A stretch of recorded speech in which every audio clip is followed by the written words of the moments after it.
For more latest videos and updates, please subscribe our channel and hit the bell icon.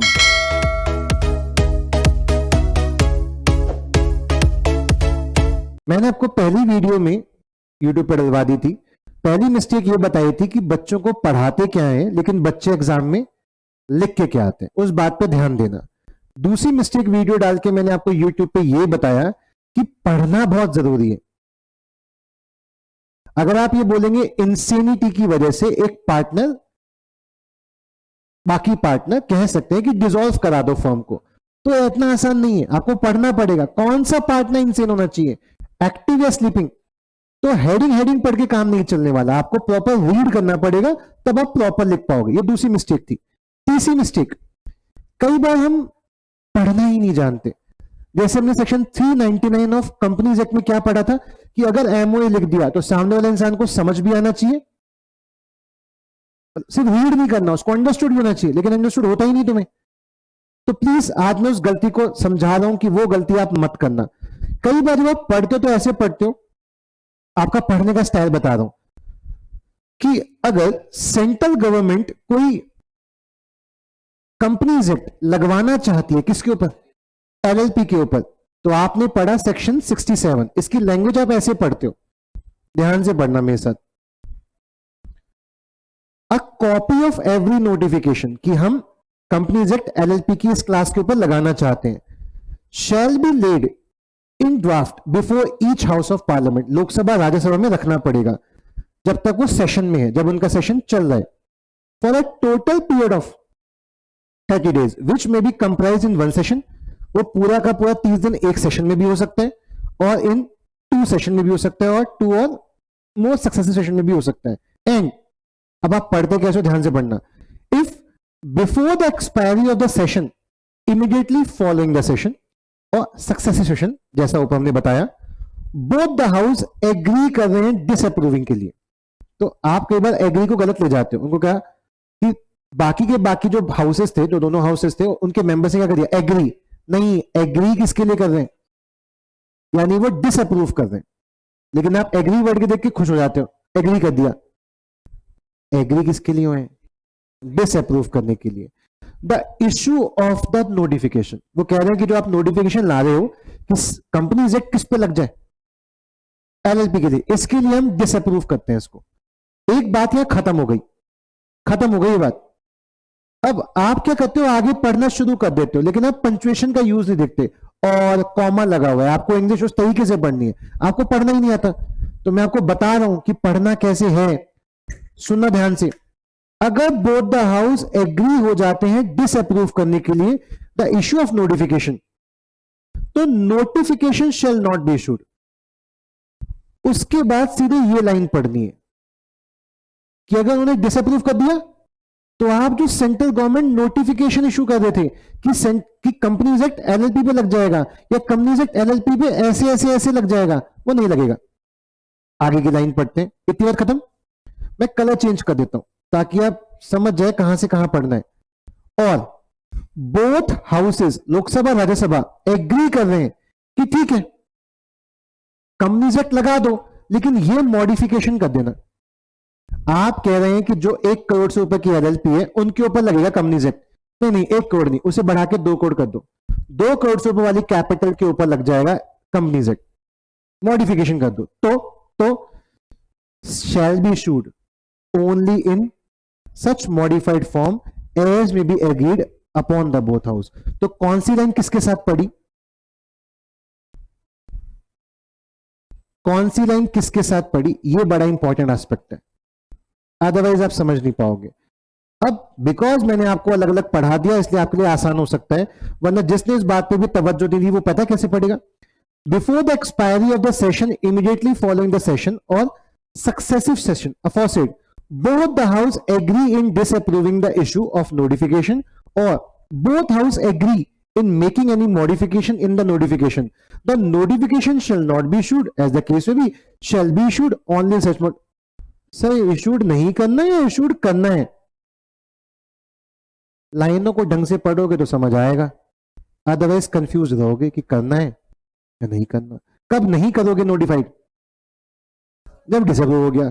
तो आपको समझना है कि पंचुएशन के मायने क्या है, आपको समझना है जो आपको बचपन से लेके 12th तक इंग्लिश पढ़ाई गई है उसे एक्चुअली में कैसे पढ़ना है।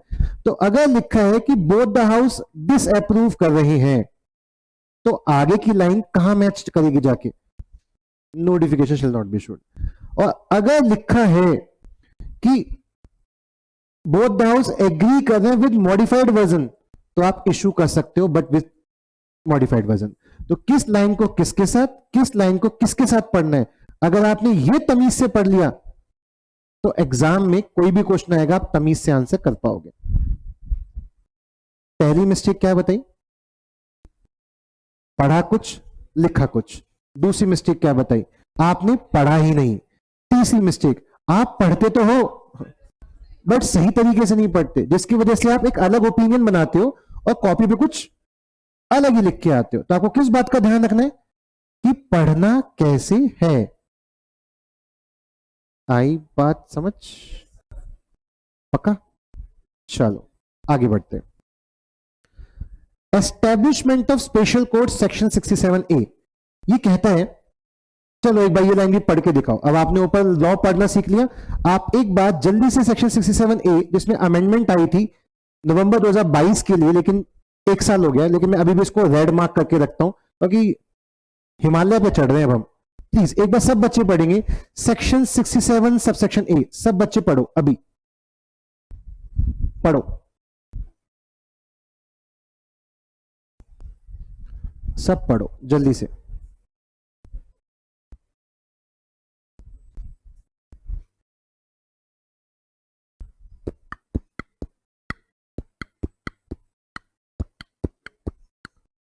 पढ़ा?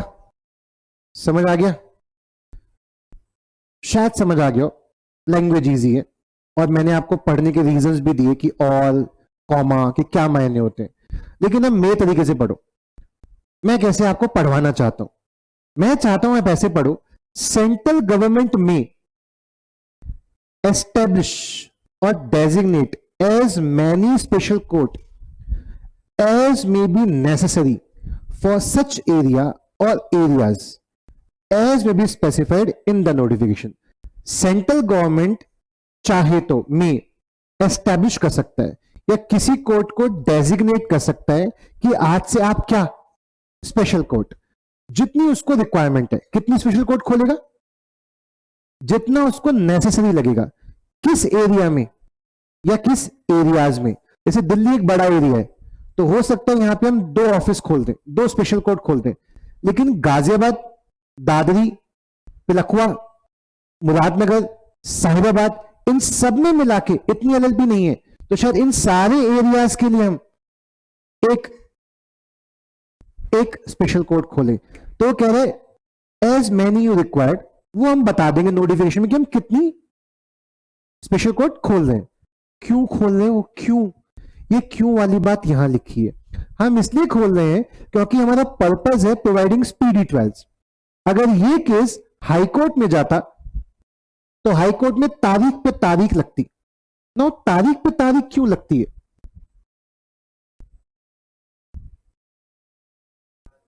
मेरा एक केस आज सुबह 11 बजे 30,000 में है सपोज, मेरा दूसरा केस आज दोपहर 3 बजे कड़कड़ुमा कोर्ट में है। मैं पहुंचा 11 बजे, केस चल रहा है, सुनवाई चल रही है। जैसा एक रिक्वेस्ट है आपसे, 3 बजे ना 30,000 में क्या है, मेरा एक दूसरा केस की मुझे हियरिंग के लिए जाना है। एक अगली डेट दे सकते हैं, आगे की कार्रवाई अगली डेट। जैसा बोलेंगे ठीक है 24 तक दे दूं। दूसरा वकील, सर 24 को मेरी दूसरी हियरिंग है। ओके, फिर तो 28 अक्टूबर के बाद ही मेरे पास खाली समय। ठीक है 28, ठीक है सर 28 अक्टूबर। अब 28 अक्टूबर को जो वकील तैयार नहीं होगा वो अपने आप को बीमार कर लेगा। प्रूफ भी चाहिए ना, छुट्टी मारने का प्रूफ। मैं नहीं आ पाऊंगा बिकॉज मेरा लीवर खराब हो गया है, क्या अगली डेट मिल सकती है। इन वजहों से क्या होता रहता है, कोई अपनी इच्छा से नहीं देता तारीख, सर्कमस्टेंसेस है। ये वकील कई केस लड़ रहा है, ये वकील कई केस लड़ रहा है, हम कई केस सुन रहे हैं, तो तारीख तो तभी हो पाएगी ना जब म्यूचुअल अंडरस्टैंडिंग होगी। बोलो हाँ, अच्छा क्या झूठ बोल रहे हैं? दिखाना भी पड़ेगा कि मेरा देखो 3 बजे का केस है। तो एक कोर्ट दूसरी कोर्ट का सम्मान करेगी और क्या बोलेगी, जा दूसरी कोर्ट में जा, मैं अपनी केस बाद में सुन लूंगी। आई बात समझ? तो सेंट्रल गवर्नमेंट क्यों स्टैब्लिश कर रहा है स्पेशल कोर्ट, स्पीडी ट्रायल, ताकि उस कोर्ट में सिर्फ क्या हो, और ये मैं आपको दिखा चुका हूं कि क्या कई सारे एक्ट्स में पावर है खुद की स्पेशल कोर्ट्स खोलने का, जैसे इन सब एक्ट्स में खुद की ट्रिब्यूनल्स खोलने का राइट है, ऐसी ऐसी एलएलपी एक्ट में खुद का स्पेशल कोर्ट खोलने का क्या है, राइट्स। अच्छा कैसे करेगा, तो ये तो आंसर हो गया क्यों, ये क्या है, कैसे, कैसे करेगा, नोटिफाइड करके। अब जरा इस सारी बात को कॉमा लगा लगा के एक ही सेंटेंस बना देते हैं, वरना इसके 3-4 सेंटेंस बन सकते थे, और एक ही सेंटेंस बनाते हैं। क्या पढ़ेंगे, सेंट्रल गवर्नमेंट में bracket start bracket close for the purpose of providing speedy trials under LLP act, notification के द्वारा एस्टैब्लिश कर सकती है, डेजिग्नेट कर सकती है जितनी स्पेशल कोर्ट उसका खोलने का मन कर रहा है, एज में बी नेसेसरी, उस एरिया के लिए या उस एरियाज के लिए, एज में भी स्पेसिफाइड होगा कहां, नोटिफिकेशन में, कि हम इतने एरिया के लिए एक खोल रहे हैं और इतने सारे एरिया के लिए ये खोल रहे हैं, वो पहले से लिख के बताएगी। पढ़ना आसान हो गया, पॉज देके पढ़ना है, अगर लाइंस पढ़ोगे तो। पहली मिस्टेक क्या थी, पढ़ा लिखा कुछ और,